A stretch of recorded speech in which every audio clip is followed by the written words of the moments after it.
Well, better late than never. We're a couple minutes late, and this time pretty much all of us were late, so I can't pin it on Ron like we normally can. So it's Inside Blitz Super Bowl edition, and I cannot tell you how happy I am. This football season is finally coming to a conclusion. So. Really, the last several weeks you've been saying, Chris, how this is depressing and how much you've enjoyed this year. Why suddenly? It's time consuming. Did you know that you have to pay attention to a lot of stuff? Yes, I do. Especially when you live in Las Vegas and the game is there. How crazy is that town right now? You know what? Sadly, I've been turning down, and this is really actually bothering me. I've turned down invites to go down to press wherever the Radio Row or press where all that stuff is. I just don't have time, and it's just such a pain in the ass with the parking and everything else that's involved. And I know I'm going to regret not having done it, but I just don't have the time. So hey, if you don't have the time, you don't have it. Don't regret it. It's okay. But hey, the first time ever, Ron, if I told you 10 years ago, 25 years ago, 40 years ago, that there'd be a Super Bowl in Las Vegas, you would have said what to me? I would have said, yes, there would be, as long as there was no team in Vegas.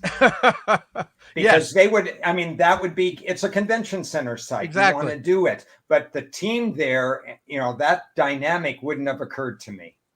Oh, I just heard on Colin that they were discussing, that moving it around the country just doesn't work very well. They should just do Miami, California, and Vegas, and maybe Dallas, and leave it on a circle. I would have no problem with that. That does make more sense. I mean, who the hell wants to go to New Jersey in the middle of the winter, and even Detroit or Minnesota? Well, they picked stupid areas. The time they had it in Jacksonville, there wasn't even enough room to house like 50% of the visitors. It was insane. It makes no sense. Anyway, Ted, you've been to a lot of these, so you know about the accommodations. Yeah, and it's not just that, but it's the city they're in. Some cities, it's like people want to visit because they want to visit. Vegas is the perfect place when you think about it. But LA is great too, because you got the new stadium, it's close to the airport, and you can do a million things here. And then, of course, there's Miami and the southern side of the world. That's what. Well, speaking of great places to visit, look at that. You were with Tom Brady and you were with Jim Harbaugh. Yeah, it's interesting. Last week, that's me and Jim at his news conference with the Chargers. My buddy Kevin Reese took that picture. He's a sports photog, and I interviewed Aaron Rodgers. We'll talk to Aaron and we'll hear from him in just a couple of minutes. But let's first talk about real quick the Harbaugh news conference. I asked him what it was like, and we'll bring in the audio next week, okay, when we wrap up the season and talk more about the coaching situations. But I asked him what it's like coming to LA, of all places. Is he an LA guy? It's the same question that I asked Phil Jackson exactly 25 years ago. What the heck are you doing in this town? And how are you going to fit? And he brought up the fact that he loved the Rockford Files and he's excited to be here. So I'll play that soundbite next week and we'll have some fun with that. But anyway, I got a chance, a few minutes, and you saw that picture. Kevin just took it totally out of the blue. I didn't even know he was standing there. That I got a few minutes with Jim and his wife, and also Dean Spanos, the owner of the Chargers. And Dean said he would do a podcast with me sometime to talk about the move to LA and all that kind of stuff. So interesting conversations. I think Harbaugh feels really comfortable about his decision. And now it's just a matter of, is there a fit? You know what? As I said to a lot of people that day, last Friday, or I should say last Thursday, even if they win 6 games next year, it's a great decision because they need the credibility as not just the other team in LA. They have to prove that they are an NFL team and they belong in a big market. So that's really important. Right, guys? Ron and I are humming the theme to the Rockford Files in our brain right now. So you a fan of that? I didn't know if we were where we were going next. So no, that's okay. No. Well, let's talk a little bit about the Lions, Chris, because you squeezed all of the juice out of the lemon for the season and almost got to the Super Bowl. I want you to play cut number 1, the Australian Open runner-up, Daniil Medvedev. Has nothing to do with any of this, but what he said is exactly what the Detroit Lions situation is. Play Daniil Medvedev. Just want to thank everyone. It's been honestly amazing 2 weeks. It always hurts to lose in the final, but probably being in the final is better than losing before. So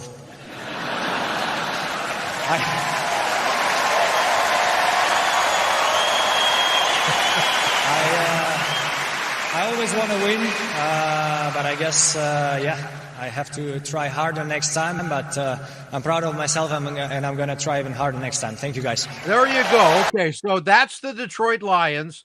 2 weeks, exact same thing. They led up. They got, up to the conference final and almost won. They let it get away. Let's hear from Nick Bosa of the San Francisco 49ers 1A on Dan Campbell's 4th down gambles.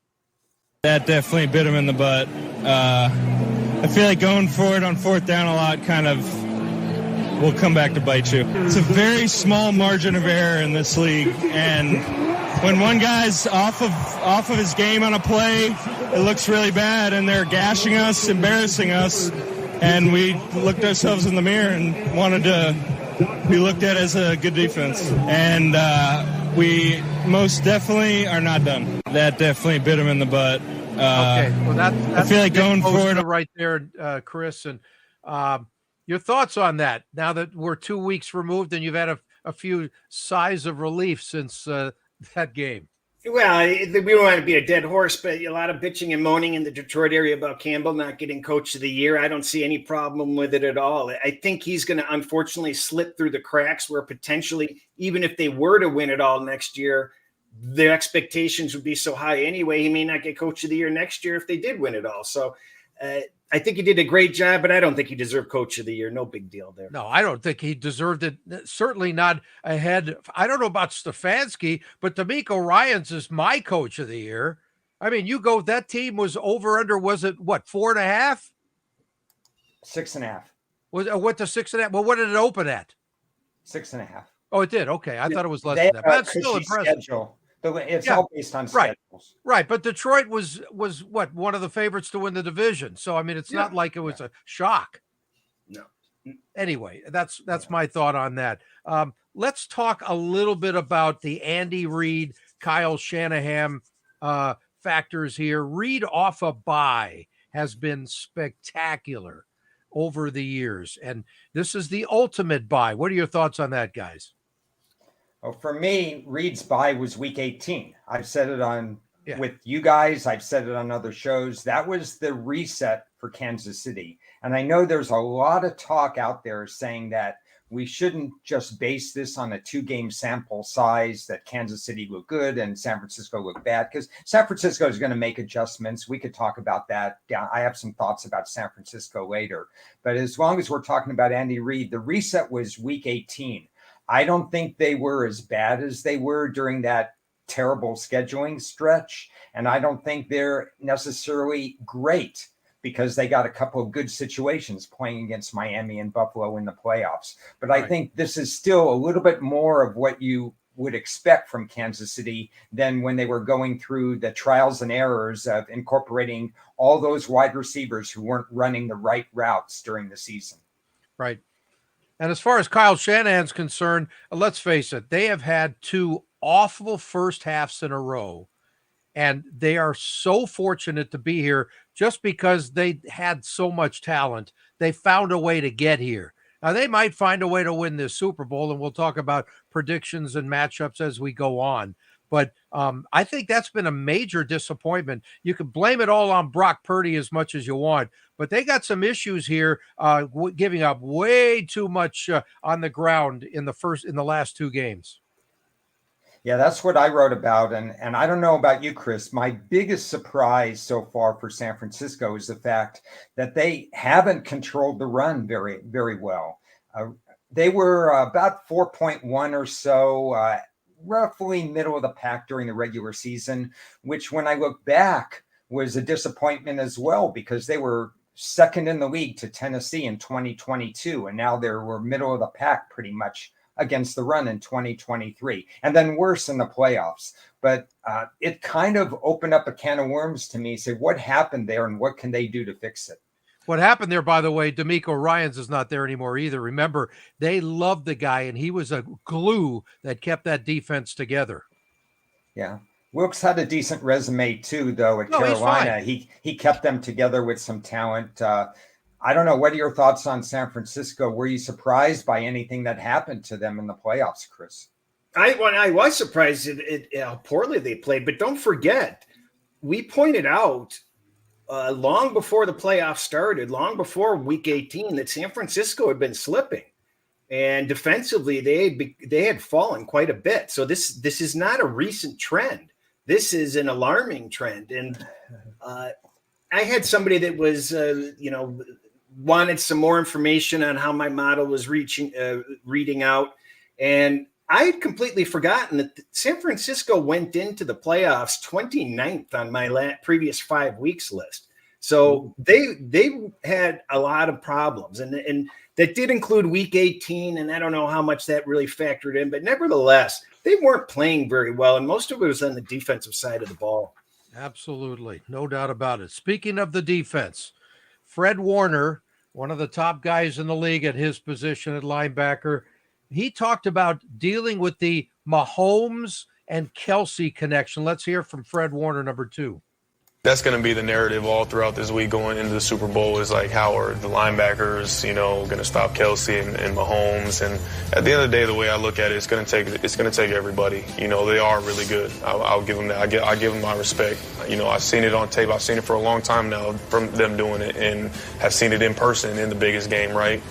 I think the thing that for me and Dre is we take great pride in kind of leading the way in the defense and setting the tone, dictating, doing those sort of things, the way that we deliver hits and make the big plays. I feel like those are the things that we're taking on that pressure of being the ones to make an effect in the game as a defense and leading the way all the way. That's going to be the narrative. Is Kelsey going to be open throughout this game like he has, no matter who he's faced in the playoffs thus far? I mean, he finds a way to get open. He's been really spectacular. He's almost found the fountain of youth the last handful of weeks. I think one of the last 2 times that they faced Kelsey, they really limited him a lot. They spent a lot of manpower against Kelsey. So we're going to have to see whether or not that's their game plan. I suspect, if they do anything like what Andy Reid's defensive coordinator has been doing, is that they'll mix things up. They'll show you one look, maybe one part of the game, and another look, another part of the game. That's what I would do, change things up. Yeah, well, my game plan, go ahead. Let me ask you guys something. Yes. It's quite common to have some of the best players in the league on the same team in various sports, and then the rest of the team is just really, really average. And I'm starting to wonder, and I want your opinions. Is San Francisco, other than these elite 5 or 6 players, how far is the drop off with the rest of this team? Because it's undeniable that the top of this team is excellent, absolutely Hall of Famer ridden. But how far is the drop off after these guys? I don't know if there's a major drop off. I still think they're an elite team, and you're elite when you have key positions with elite players, and that's what the league's all about. So every guy's not going to be a Hall of Famer. So how big of a drop off? I mean, that is totally debatable. But we weren't talking about a drop off the first 10 weeks when they were the best team in the league, and they were killing everybody. So I don't know. I just think they have fallen off. They did have a couple of injuries. They've been fortunate. Like, for example, Christian McCaffrey usually is hurt for whatever amount of games in a year, and he's been pretty healthy this season. And I think that's spectacular for them. And let's face it, as he goes, they go offensively anyway. So along with Debo. So I don't think there's a major drop off any more than any other team. I'm going to answer it differently because I think there is a concern, Chris. I think at certain positions, certain starting positions, they're still elite. Kyle Hustek is the prototypical fullback, and it's hard to, I mean, if he's gone, that makes a difference. The offensive line would be probably B minus C plus in my eyes if you look at the whole group. I mean, there's one strong individual. The secondary is not all that good, in my opinion. When I say not all that good, I'm not talking bottom 8. But I'm saying that they're helped by their first rounders on the front end, and they're helped by their linebackers. But Chris, your point is good. When Debo Samuel went out of the game, they floundered in the first round of the playoffs, and their losing streak also coincided with Debo Samuel missing those games. So they are relying on McCaffrey. They're a different team. They're going to scheme differently without McCaffrey. They're going to scheme differently with Debo. So it's kind of stunning. They're still an above average team, yet there is a drop because of how valuable their top 2 or 3 guys are. I think it's very easy to say that. If Kansas City lost Kelsey, how would they be? With their offense, they have no other true playmakers out of Rashee Rice. And by the way, my X factor in this game is Isaiah Pacheco, because I think if you're going to try and run against that defense after the last 2 games, what they showed with their lack of run D, Pacheco's getting the ball, and he's getting it a lot in this game. Let me reinforce one point that needs to be made now during the draft when we do our season previews and everything. Tight ends matter. Big time. Rob Gronkowski was Tom Brady's security blanket. He could close his eyes and find him in the end zone when they got to the red zone. George Kittle, Travis Kelce, all these guys, you can't really find too many teams that advance this far without a quality tight end. It's an underrated position. Totally. It's not by accident that you got 2 great ones in the Super Bowl, because both of those guys are keys to their team's offense. If only we could hear from them, though. Well, we could hear from them. Let's hear from Travis Kelce. Well, by the way, what I like about what he says here is how hungry they are to be considered a legacy team. Back to back, baby. It hasn't happened in 20 years. Let's hear from Kelce. There's another tier of football greats that have won it back to back. You look down the history of the line, and I think me and Pat have been talking about this since we won our first Super Bowl, being a part of that group. And unfortunately, we fell short the first time around, and this time it's just, we wanted that much more, man. We wanted that much because you know how much more respected those teams are, knowing that they had what it took to win it a second time in a row, knowing that they had that target on their back and that everybody was going to get their best shot. There's another. There you go. So that's exactly what I want to hear out of a guy coming into this game. It's not just the Super Bowl, but there's a legacy thing involved, and they want a big piece of that. I agree. I think that's I like that comment 100%. You want to hear that type of stuff out of him. Exactly. Exactly. By the way, we do have George Kittle. Let's hear from Kittle. And now he's psyched for a different reason, because he's still pissed off from 4 years ago that they lost to the Chiefs. And this was him being mic'd up after the Super Bowl loss and how he wanted to get back here. I will be back here. I will be back here. And I will be back with a vengeance. You will not get the best of me, no sir. I will be back here. I will be back here with a vengeance. Well, George, you're back, baby. Now do something with it. Underrated is they do more than catch balls. They open blocking holes. They're team-oriented people. Kittle will do anything and everything to spring somebody open on the outside. He's a fun interview to begin with, and he's going to be all in this game. So, a good matchup. Obviously, 2 of the best teams in the NFL, and they deserve to be here. Yep. It's amazing to think that they have not won a Super Bowl since, I believe, 1994. They're just always a decent team, and they've appeared in the Super Bowls, but 1994 is a long time. Yeah, well, it's not easy to win. Second in total offense for the San Francisco 49ers, but they're going against Spagnola's defense. Let's talk a little bit about that matchup in that respect, because that guy has done it at this level. He's won Super Bowls. He knows how to make adjustments. And Kansas City's D, which is second in total defense in the league this season, they are elite right now.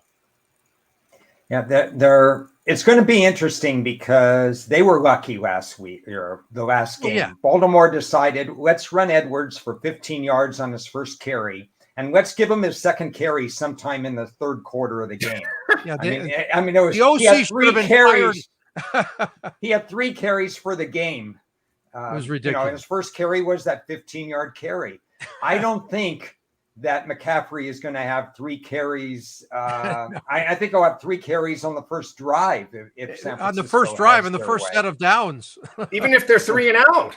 Yeah. Exactly. So I don't think you're going to see them go away. And I know that Kansas City surprised some people because they actually defended Philadelphia's run, pretty good last year. They boxed up Jalen Hurts and so on, but this is a different kind of challenge because they're going to run Deebo Samuel at you. They're going to run McCaffrey at you. They're going to have a traditional fullback blocking, which not all teams have a traditional fullback blocking for you.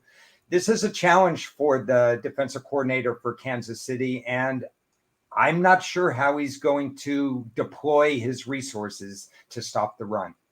Well, my question for you is, as somebody that would be concerned about Kansas City, is look what happened with Buffalo and how they gashed Kansas City for that first half. Obviously, Kansas City came away with the victory and things changed in that second half. But what worked for Buffalo in that first half that San Francisco will not be able to also be able to do?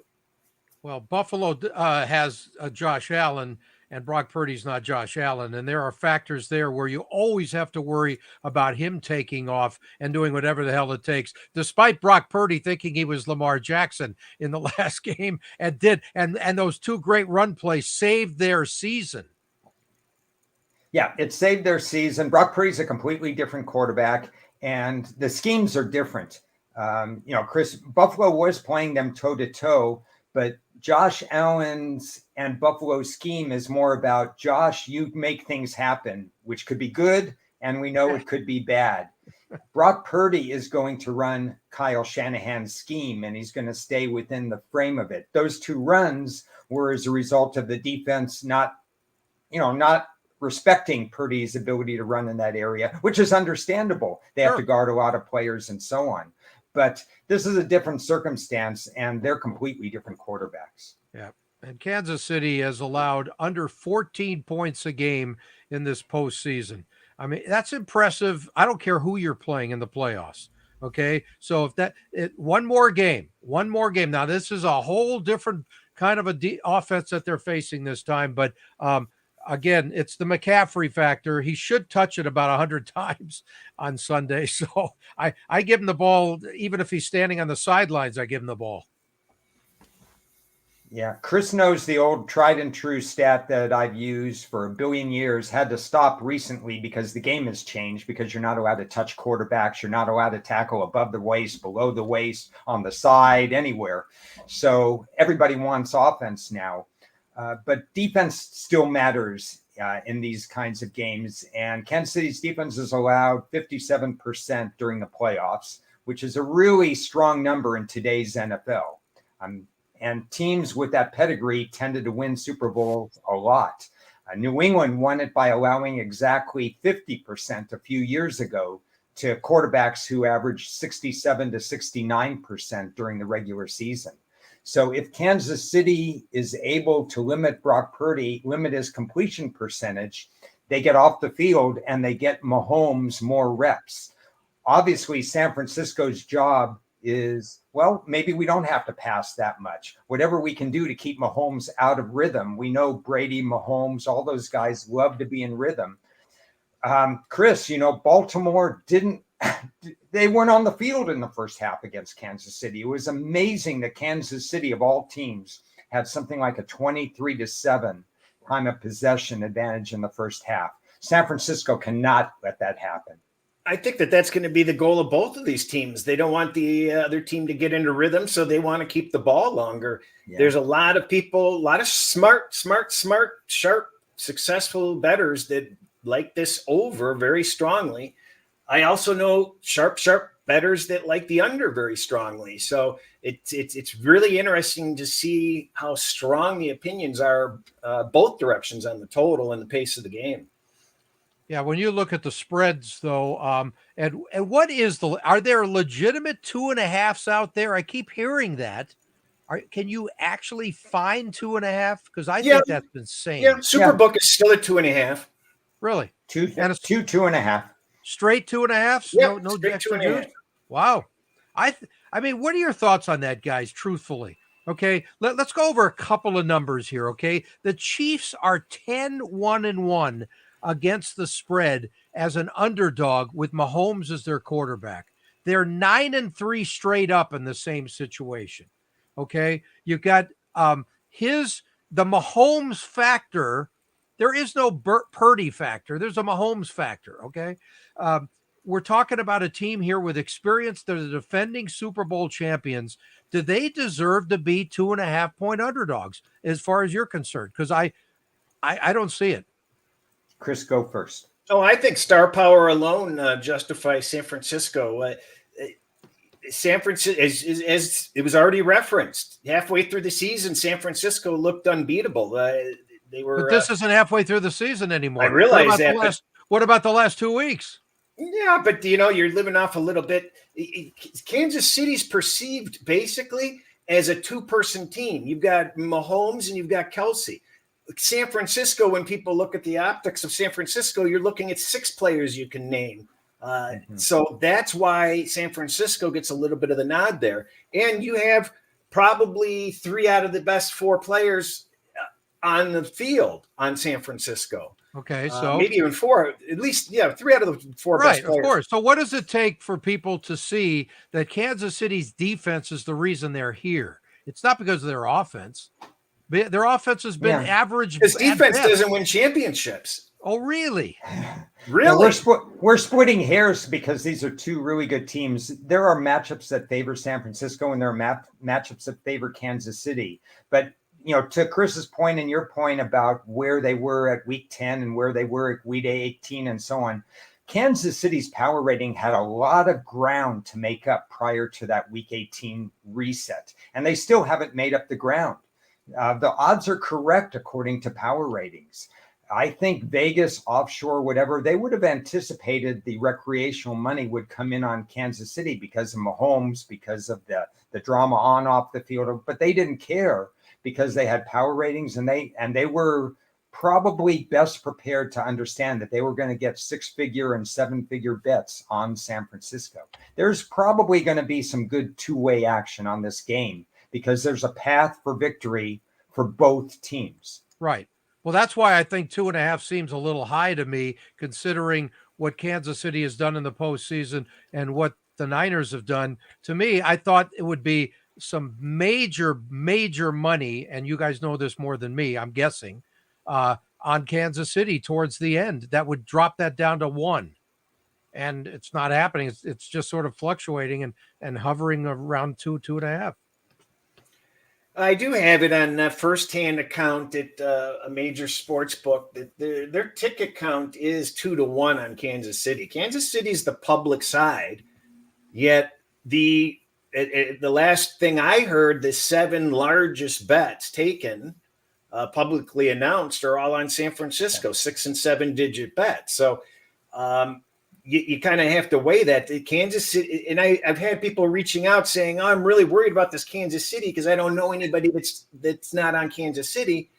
And I don't look at it that way. It seems like there's a hell of a lot of people on San Francisco and a hell of a lot of people on Kansas City. But I think if you sift through the nonsense, that the overall ticket count is heavy Kansas City. Yeah, I would agree with that. Okay, I was wondering, Ron, can we do some prop it up stuff here go over a few things that look really, really special in this game to you? I'd love to hear your thoughts on a handful of them that are just they're flashing like neon lights on the strip. Well, nothing's flashing like neon lights like it used to, because books and bettors, the non-recreational bettors are more savvy in the prop market than ever before. And, for better or worse, and people may disagree, but FanDuel and DraftKings killed the value in props when they came out with props on Tuesday after the Sunday game. And it used to be that Westgate was first. And Jay Cornegay would put out that 400 sheets, and then everybody would either copy him or start doing some of their own. And then trickle in, we'd have the cross sport props that wouldn't even come in until today. And they're all over the place now. And so the real bad numbers are honed into place right away. Where you look for value is not on McCaffrey and not on Pacheco and not on your traditional wagers, because people have been setting those props for 20 weeks now. They know how to set those. What you're looking for is, what's the prop on Sky Moore? What's the prop on, the third string, linebacker tackles and assists? What's the prop on, will there be a score in the first, 3 minutes of the third quarter or something like that? You're looking for things that they don't have a lot of history making numbers on. And then you're analyzing the game and trying to find that out. And including cross sports stuff. How's that looking this year? Well, it wasn't looking good until about an hour ago. Really? Good timing. Yeah, good timing. I got one. You got to wait till after April to cash it, though.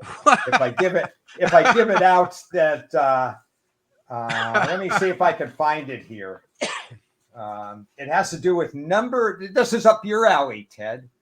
So number of players under par in the Masters versus you gotta wait till the Masters versus number of completions by Pat Mahomes. Oh God, I'm not gonna come up with that off the top of my head. I gotta think about it. Well, if you figure Mahomes is going to have, 24, 25, 26 receptions. I mean, unfortunately my limit was low, but I'm all in on Mahomes being higher than the number of players under par in the Masters. But have you seen the weather forecast for that weekend?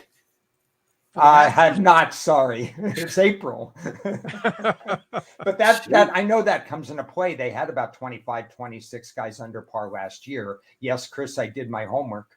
So yes, but you know what? I mean, if there's a wet couple of days and wet greens, then it's going to be easier to fire at the pins. And if not, then it's going to be harder. So those factors are all in the air, literally in the clouds. My friend, my close friend Joe Hurricane has promised me some bad weather. Sure. And the key is how many holes do they have to play for that bet to be complete? All 72, I would hope. Oh yes, of course. That's a first though, right? Have you seen that before, that prop? Well, they always come up with different things. No, but I mean that one. That exactly. Well, they have other things with the Masters, like will somebody win the Masters versus what Tiger Woods' final score would be in the Masters fourth round was always a prop. Okay, because I didn't remember it being 3 months later or 2 months later, that you had to make your bet. Yeah, I mean, I wouldn't have done it except for I said, can you give me a little bit more money on this, because I don't like my limit on this one. Really? Give us some more. Give us some more props. The public is greedy. They're greedy. Well, Chris, you stole some of mine already, so they're out there. So I should try not repeating some of those.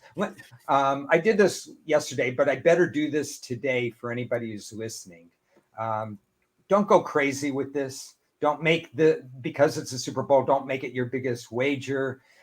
Make sure you understand what props you have, and all of a sudden you're looking, wait a second, I have Rashee Rice 33 times, against people, and now, oh my goodness, I'm going to live and die. Make sure you know what your liability is. This sounds like a drink and drive responsibly kind of a commercial. Yeah, Just and shop also. Chris and I have texted back and forth on penalty yards, for example, or how many penalties there'll be, 10.5. You can get minus 105 on the under. You could get minus 135 on the under. That's 30 cents difference. That's meaningful. It only takes 3 bets of that to know that you're a bet behind if you've got the worst of the number. You have to shop on this. And also, if you've never done this before, because there are a lot of new states that have betting, don't go crazy by pushing buttons. Just pick 5 or 10 out and stop. By the way, speaking of that, I clicked on some Vegas site yesterday looking for odds on something, and it said, "Oh, sorry, you're in California. We can't give you the odds." It's like, excuse me? I couldn't believe it. I cannot believe I've never heard of that before. They won't even give you the odds. You know what? Welcome to my world.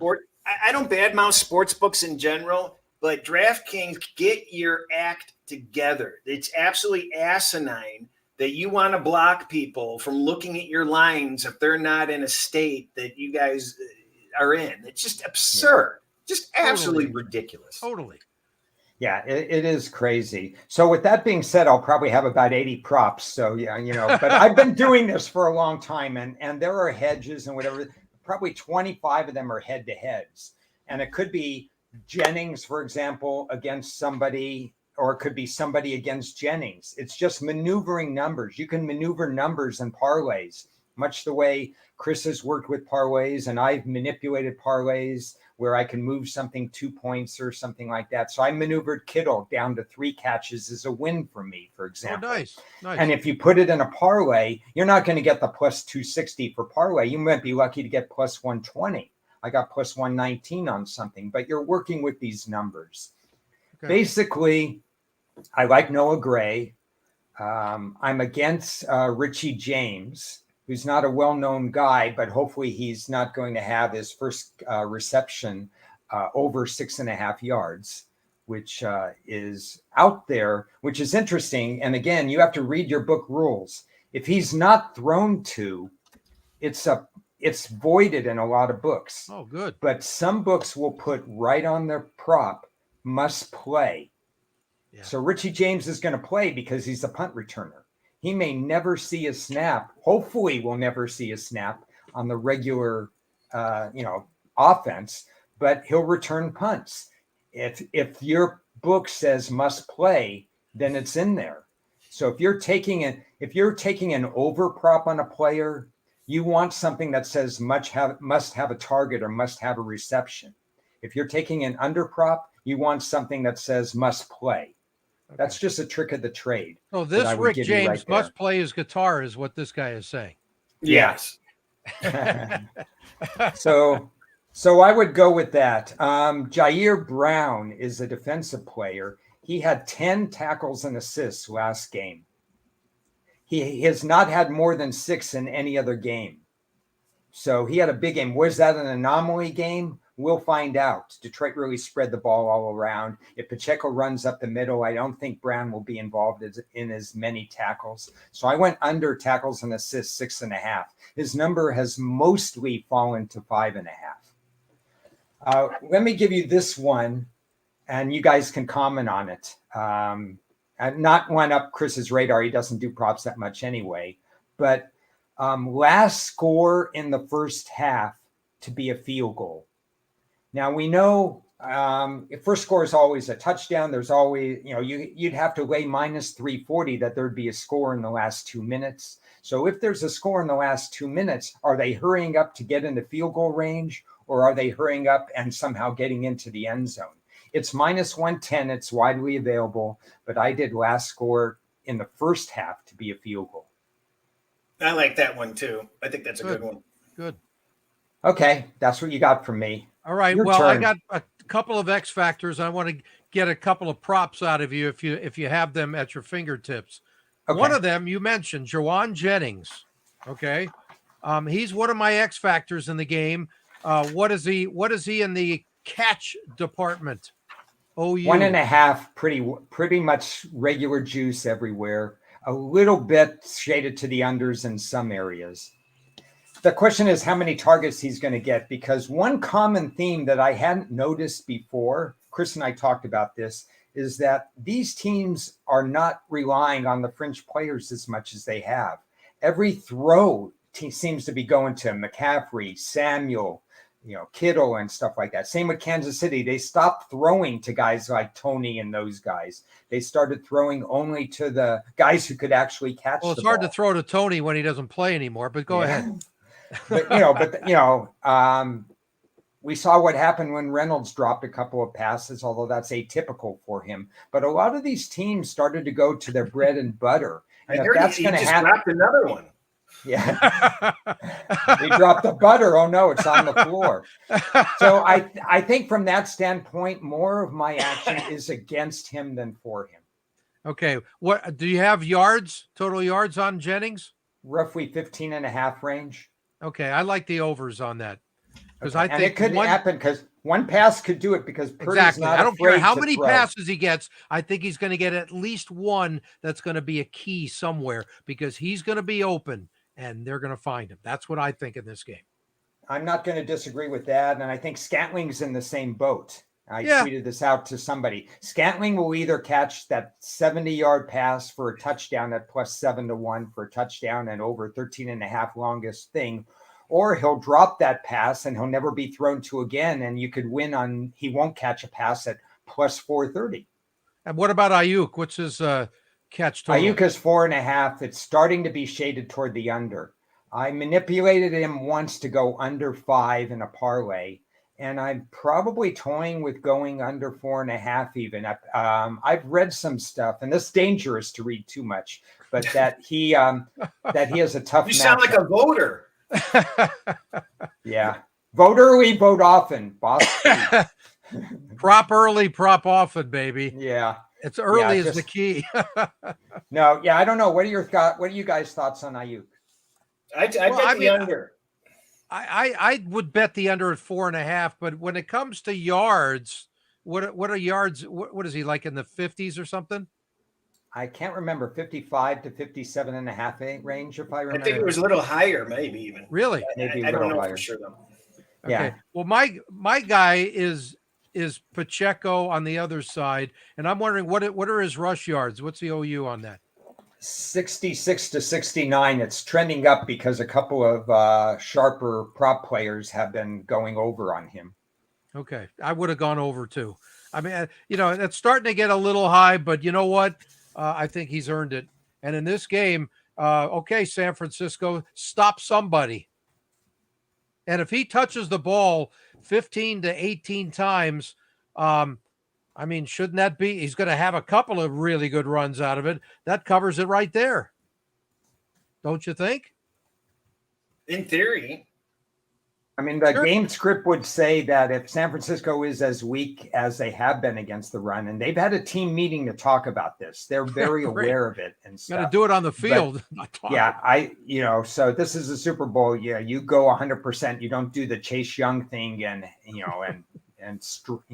stride to the ball carrier or something like that. But there's a path for Pacheco to be the leading runner in the game. Easily.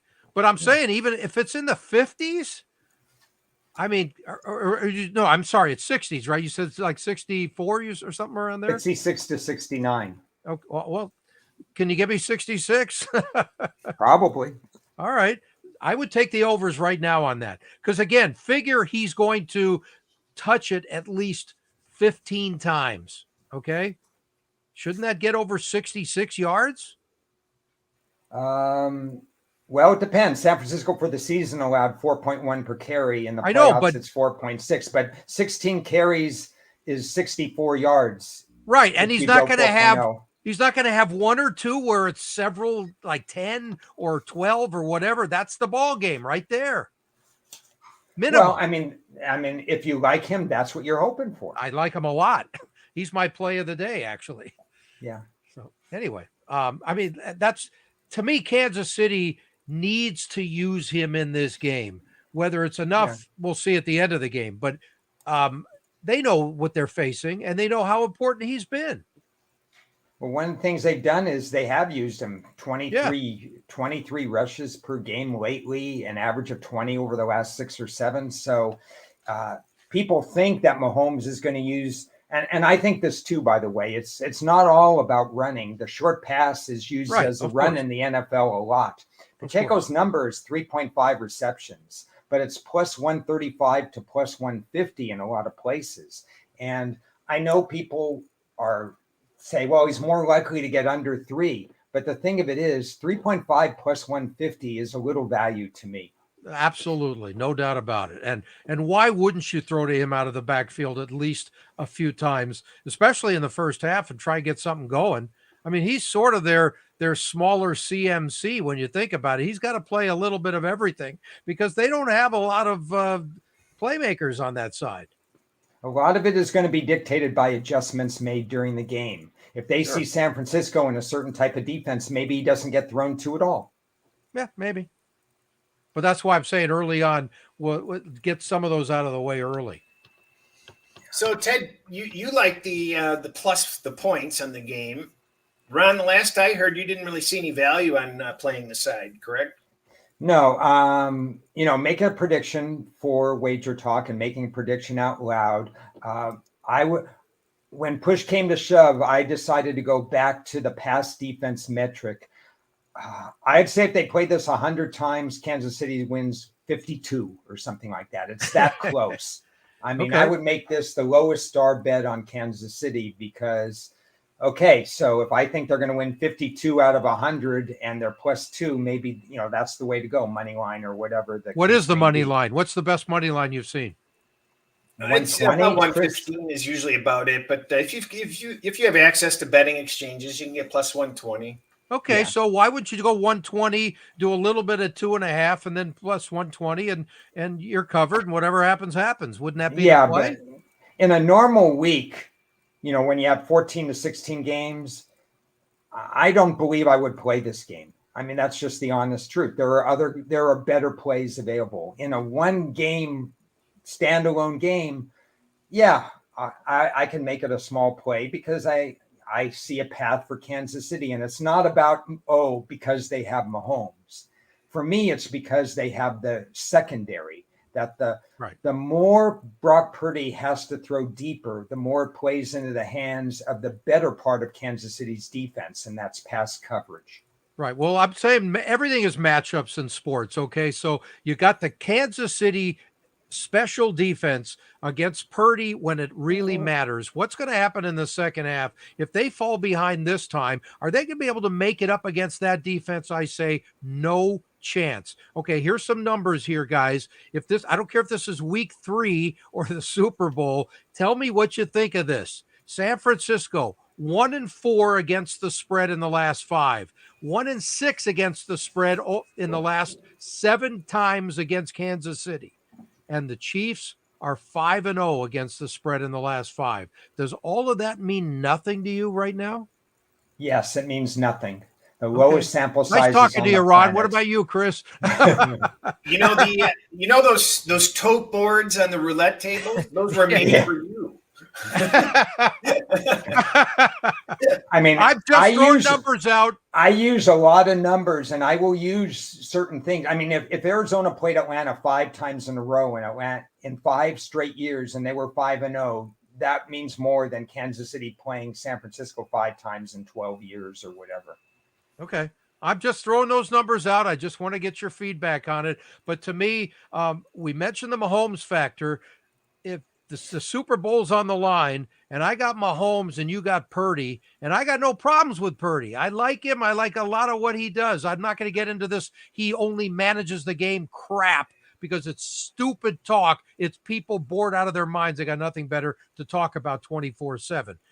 It's all about this game, and I will take Mahomes 1,000 times out of 1,000 times against Purdy in this game. I think it's important. I always get nervous when I consider the amount of weapons that Purdy has at his disposal on There's no doubt one about drive. That. And we saw it against Green Bay. He was able to pull it together and do it. So with but those kind of weapons, he played Green Bay's it's defense. kind of the equalizer. Right. But he played two defenses that are good, but they're not Kansas City's defense. And if he falls behind this time, I'm saying if you could do that, hey, you're going to be a mega trillionaire next year with everything on the – you are. I think it's somewhat faulty handicapping to say this is Mahomes versus Purdy. No, it's because not. This is the San Francisco offense versus the Kansas City defense, and this is the Kansas City offense with Mahomes against the San Francisco defense. Of course. If they orchestrate the win, San Francisco, which they've had to come from behind in both games, and Purdy's been on the field for all of it, we know they're capable of doing it because he's pushing the right buttons, the offensive coordinator, who happens to be the head coach and the only offensive coordinator still around since 2022 in the NFL, but that's a different story. That's amazing. Then it's a team effort, and that's what it is. And I think, and I put my money behind it as well, I think interceptions are going to happen in this game. Well, that's what I was trying to get in is the Purdy throws an INT looks so easy, and it's still available at a great price. What is it, only one? 1/2. 1/2. Will he throw an interception, yes or no? Yes. Open minus 105. Yes. Yeah. I mean, you don't have to, there's no juice to worry about or anything. You just either like it or you don't, right? 4 years ago, now Purdy wasn't there, but 4 years ago, San Francisco against Kansas City, both teams threw 2 interceptions. And Mahomes is part of that. Mahomes is plus money to throw an interception. And probably one of my smaller plays, but I had to do it. He's going to force something. Okay. Robert L. puts up, which coach do you trust? Okay. I'm not the biggest Andy Reid guy of all time. My old tax guy lives in Philadelphia, and he used to drive through my head. I don't care. I go to every game, he used to say. You can't believe how he screws up the clock and does all kinds of stupid stuff. And he never won there, right? And so now he's winning, and he's the genius of all time. So I got no problems with Andy Reid. I love Andy Reid off a bye. This is still a bye in many respects when you're talking about prepping for a team. But what about Shanahan here? Okay. Have his adjustments really been that good in the second half, or have things more just fallen his way? And they got really fortunate in 2 straight games. Yeah, Chris, attack that question with the coaches and with Shanahan, because you saw what happened with Detroit and Green Bay. Exactly. Yeah, they had the perfect storm. They were able to, they'd been there, they had the experience, they had the veterans, and they just had to play the people that would just make an error here and an error there and give them the opportunity to win. And Kansas City's not going to do that. Right. And there was a dropped interception in there in the Green Bay game that would have changed everything. Yeah. Each of those games, San Francisco was like, thank you, God, we're still alive. Right. And here they are. And they got all the elite Hall of Famers to be, but they're not impressive right now. That's the bottom line. And they're not in sync. Something is wrong, yet they could still win this game just like they won the last 2, because Kansas City's offense is totally unimpressive. Okay, well, let me say in the first quarter, I would trust Shanahan more because of his opening game script. In the fourth quarter, I trust Reid more. There has been a slight drop-off without Eric Bieniemy there. I know that he's Reid there. is hands. Yeah, he's talking to people or whatever. But, they haven't had that extra creativity. The bottom line, to answer Robert L's question, is I can't stop thinking about the play. I think it was in the Super Bowl where they scored the quick touchdown, either to Sky Moore or the other guy, where he had the 4 guys spinning at the same time. The 4 guys in the backfield spinning, and then the other team was completely, what's going on? And it was an easy touchdown. To me, there's going to be one kind of play that San Francisco's never going to see before, because Andy Reid's had two weeks and he doesn't go to movies and he doesn't, do anything but, eat at the same restaurants or whatever. So he has to come up with something creative. What do you think, Chris, on that? The combination of coaches there. I agree. I agree 100%. I think what this game's going to really come down to is turnovers. I think these teams can match up pretty well overall. San Francisco's got the little bit of a better offense. Kansas City's got the better defense, and I think it's just going to be inopportune penalties. Turnovers. So from that standpoint, because we haven't got your lean or play, but basically you're teasing Kansas City is my guess. So you're trying to find some ways to be involved in Kansas City, but with more than 2 points. Yeah, I've been betting basketball and hockey and other sports and parlaying them in with the alternate lines of Kansas City plus 7.5 or 8.5. So you got open plays right now then? Pardon? You have open plays that are just waiting for the Kansas City side to complete the yeah. play? Plus I've got a huge I've got Kansas City 12-1 to win the NFL or the Super Bowl. So but I also have, had to back it up also, and I'm doing the same thing with San Francisco plus 3.5 and plus 7.5. So I'm really rooting for a 3-point game, but I as a straight up bet, I like Kansas City plus the points. And as far as the total goes, a lot of sharp people on that over, but I just can't shake. I like this under. I like the under. Okay.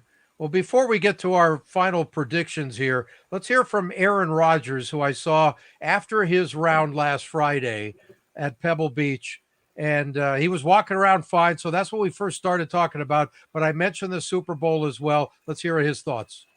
So, how's the leg? That's the walking and all that, huh? That feels good. This was good. Good rehab. I was out there with my doc. And my doc too. Yeah. Oh, Josh is mine. Yeah, it was good to be out there. Good. Just to be able to walk around. I mean, like the injury was tough, so being able to do normal things feels really good. It felt normal too? Yeah, it felt normal. Good. Yeah, everything feels good. Good. Yeah. So, what's the prediction for the Super Bowl coming up? Got any thoughts? Well, I think it's going to be who wins the line of scrimmage. The Right. front for Niners is so good. If Kansas City can slow them down a little bit, give Pat some time, I think they got a good chance. If San Fran gets to run the football well, I think it's going to be tough for Kansas City. Yeah, Kansas City's defense is unbelievable right now, though. They really are the best. They are, but the front for the Niners O-line true. is really, really solid. So, and they run the football on anybody. So Kansas City's got to slow them down, give them some different looks. But I mean, I think it'll be a good game. Two of the best teams in the league. So I talked to Jim Harbaugh yesterday at his news conference and told him I was probably going to run into you today. And he says, tell him to be careful next year. That O-line's got to get better. So what do you think of that? And there's truth to that, obviously. well, we're close. That's the fun part. We're just a couple linemen away, I think. What happened? I can't see anything on my screen, guys, so I can't stop this. Okay, well, it was still going, but I don't know. You stopped in the middle of it. No, I can't see anything. I have no idea how to stop. Don't worry about it. And we can finish that up next week. But one of the things that Aaron talked about was that his O-line definitely needs to improve, but they need another a playmaker or two on offense as well, right? And they got a lot of things to worry about. I'm not even sure if their head coach is even going to last the first quarter of the season next year, but that's another story. I'm gonna leave this screen. You guys keep babbling because I can't close the show out until I restart my computer. Okay. I'll spend 30 seconds on the Jets, and then we'll go back to the Super Bowl. The Jets are in a good place. That defense is probably going to be top 5 next year. They were showing signs of really playing together. I would definitely draft an offensive lineman with their first pick, which they tried to do last year, but Pittsburgh shockingly leapfrogged them. It was a crazy situation, and the trade for Rodgers cost them the chance to get an offensive lineman because they had to move back. But I would also add a quality free agent lineman too. I want it both ways. I want it through the draft and free agency. And then I want that tight end because all the good teams have the tight end that matters. So how many good tight ends are coming out this year? I haven't studied it that much, but you could get tight ends. There are going to be tight ends available from other teams. Because you can lure them away in free agency. You just have to get a quality tight end. We had I had what was called the Super 7 tight ends this past year. I love the tight end crop, as you probably remember this past year. And 6 of the 7 saw absolute quality playing time. And the other one just happened to be drafted by the same team as one of the other 7. So he didn't get a chance to play very much. Right. But how many tight ends could come out of Iowa at the same time, though? Yeah. Iowa State, that's where you want them. You want wrestlers from them, and you want tight ends from them. There's no question about that. They're misused in Iowa, I could tell you that. They don't even need anybody on offense in Iowa. It doesn't matter. So you mentioned unsung heroes. So I'm trying to think of an unsung hero for each team as well. Because it's not going to be Kyle Hustek. I mean, they already had Kyle Hustek involved and stuff like that. It's got to be somebody else. You mentioned Jennings. That's really a possibility. But I think it's going to come from the defensive end of the ball for San Francisco. It's got to be somebody that makes a play. And maybe it's even Chase Young, because he got the riot act read to him last week about his performance, not just from the media and tweets and stuff like that, but from his own team. They showed tape of that stuff. Maybe it's Chase Young has the kind of game that they got him for. We'll see for that team. Well, look, Chase Young, what's he going to do besides at his best is he's a pass rusher. Okay. So unless he comes up with a couple of really huge sacks in this game, and I'm assuming the sacks are probably what, 1 in this game or 1.5? I don't know. They're not expecting a lot of sacks. I'm talking about for Mahomes getting sacked. 2.5 each. Oh, they are 2.5. Okay. But San Francisco to get 2.5 is plus 140, plus 145 in that area. Okay. Well, that makes sense. Yeah. Okay. So anyway, unless Chase Young sacks Mahomes twice or something in this game, what else is he going to do? That's not what, I mean, he doesn't do that much else. Well, he should do that much else. But he doesn't. He was a number 2 or so draft pick in the entire league. You cannot be just a pass rusher and be the number 2 pick in the entire league. Well, that's who he is. That's why he's not with Washington anymore. I don't think that was a fire sale. It's not a coincidence. I'm looking here at. Wait a minute. Hold on one second. He's done. He's dead as disco. He's done already? His performances have been laughable. Everybody's ridiculing it. It's the biggest stage. We'll see what happens to him. This is an important game for him. Oh, no doubt. Yeah, and the other ones aren't? Yeah. Well, remember when Von Miller joined up with the Rams?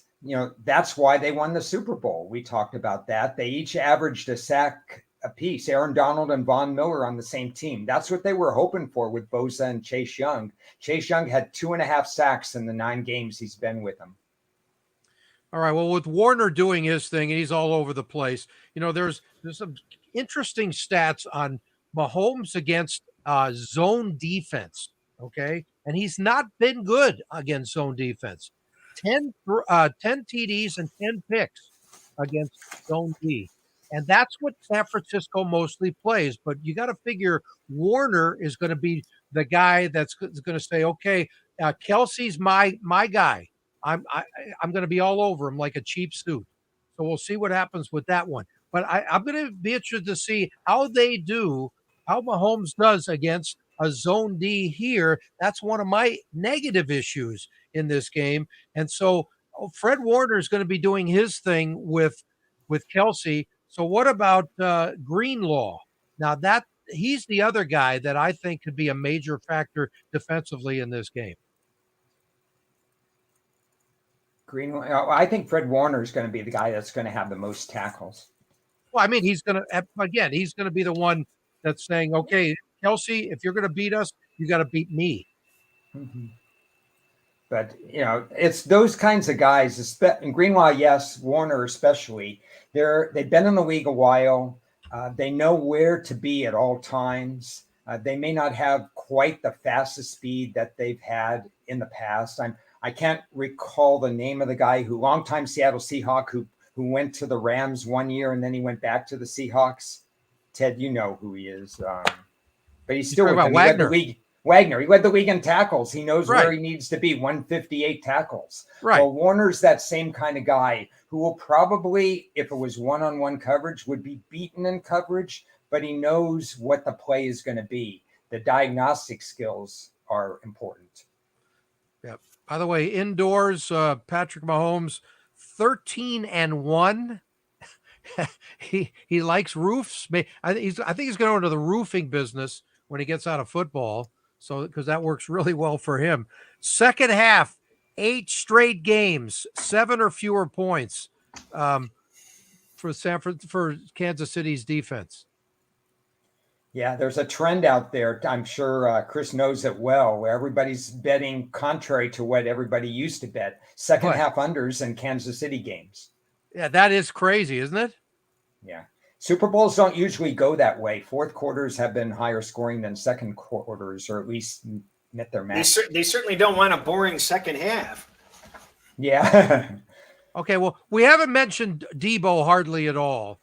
Just a couple of thoughts on him, what you guys think, how he'll be a factor. I'm assuming he's healthy enough to do what he needs to do, unless he gets a really bad hit on that shoulder. He should be fine. Chris, go first. Yeah, no, I think he's going to be okay. I actually took the over receptions for Debo. I think they'll use him what is the number? For passing situations. 4.5. Okay. No, that makes sense. Yeah, I think they'll try to get him in space. I think San Francisco is better equipped to handle his runs than other teams. I could be wrong because it just takes one little breakaway run and he gets 30 yards. I think he'll be slightly contained via the run, but they'll try as many times as they need to get him out in space. Okay. Here's a factor that nobody talked about, and saying factor is a real stretch here, guys. The Mahomes-Purdy issue, both guys are bred by professional pitchers in baseball.